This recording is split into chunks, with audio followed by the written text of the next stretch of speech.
చంద్రబాబు నాయుడు గారిని గట్టిగా వార్నింగ్ కూడా ఇస్తా ఉన్నాం. కన్ను మూసి తెరిచేసరికి మరో 3 ఏళ్ళు అయిపోతుంది. వచ్చేది వైఎస్ఆర్సీపీ ప్రభుత్వమే. ఈ ప్రైవేట్ డిఫెన్స్ కంపెనీని ఇక్కడ నుంచి షిఫ్ట్ చేస్తారని చెప్పి కూడా చెప్తా ఉన్నాం. ఇక్కడ ఫిషింగ్ హార్బర్ ఇక్కడే కాదు, రాష్ట్రంలో కడతా ఉన్న 10 ఫిషింగ్ హార్బర్లు అన్ని కూడా మత్స్యకారుల సొత్తు అని చెప్పి కూడా ఈ సందర్భంగా కూడా చెప్తా ఉన్నాం.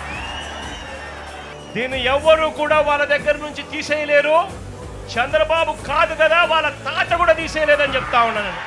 మత్స్యకారు సమస్యన సుమారు మేము నాకు తెలిసినంత వరకు ఈ ఫిషింగ్ హార్బర్కి రాకముందు మేము పడ్డ కష్టాలు, సముద్రంలో తెప్పలో పోయి 10 కిలోలు 20 కిలోలు తీసుకొచ్చి మేము ఇక్కడ అమ్ముకోవడానికి అవకాశం లేకుండా మేమే తీసుకుపోయి పల్లెటూళ్ళు అమ్ముకుంటే ఇక్కడ 10 రూపాయలు 20 రూపాయలు ఉండేది, అడగపోతే 20, 30, 40 వచ్చేదన్న.